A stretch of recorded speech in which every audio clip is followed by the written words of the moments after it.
Hey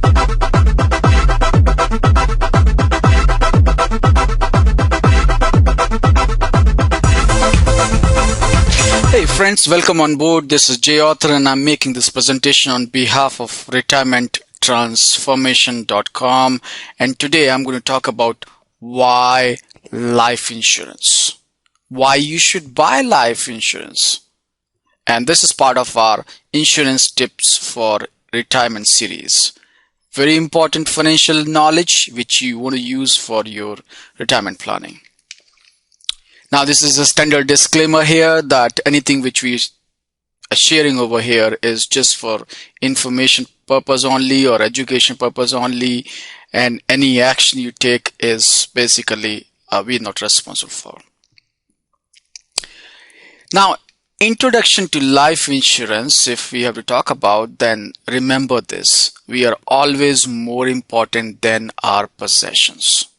You need to ask yourself, how much income or capital would be needed if you died, and by whom? These are basic questions you need to answer. Nobody else can answer. You need to answer to yourself before you buy any kind of life insurance. Now, life insurance is also very important if you are purchasing a new home or refinancing an existing home with a high mortgage balance to protect. Your biggest asset is not your house. It's your ability to earn an income, specifically multi-year cash flows from future income. Let's break it down. Let me share with you an example here. You need to calculate your future potential earnings.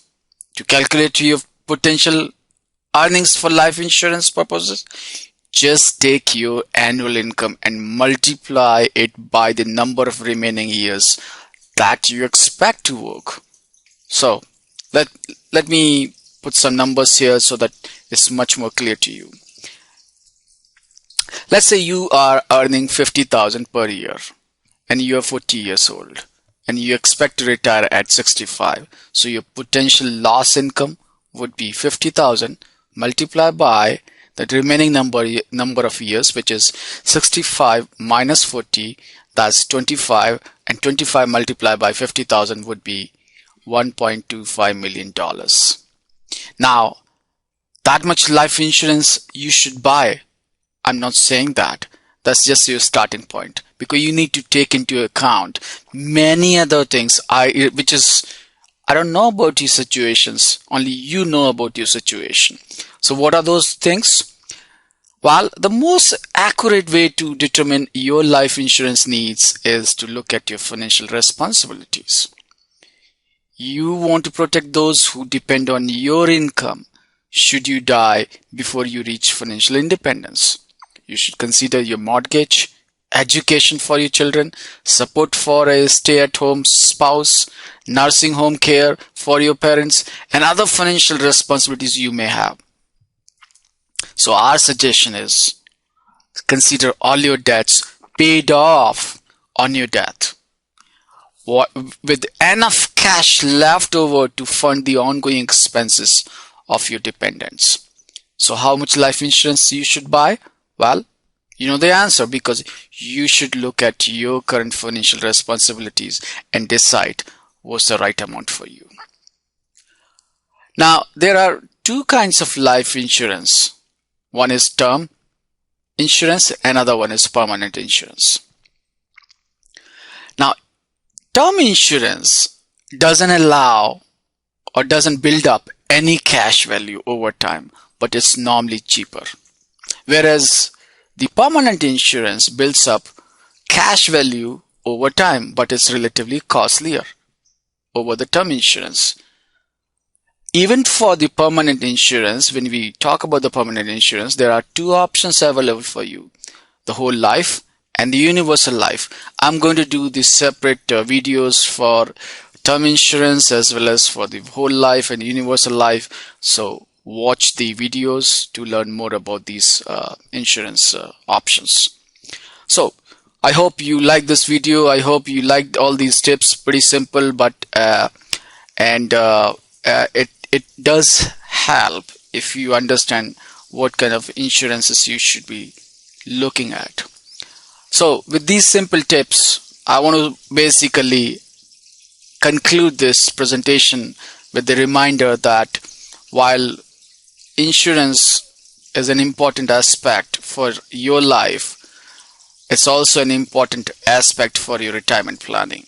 So if you have not done your retirement planning, then don't ignore that anymore. You need to start planning for your retirement with the development of comprehensive retirement plan.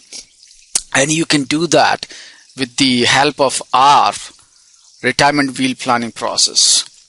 So take the action, plan for your retirement logically, not emotionally, because when you do anything emotionally, it could or could not, may not be, I shouldn't say it would be, but I should say it may or may not be right. But when you do it logically with the help of a structured process like the retirement wheel process, then the chances are it might be the right solution for you. So take the first step towards your better retirement life by developing the comprehensive retirement plan. When you do that, then you would say thank you to me, because that's might be the first step towards a better retirement. So if you like this video, you want more information, free information like this, then go to retirementtransformation.com/blog and don't simply watch this video, but rather take action, and take action now so that you take the right action. With that, I want to say thank you very much for watching this video, and go ahead, check it out at the blog, and take action. Bye-bye.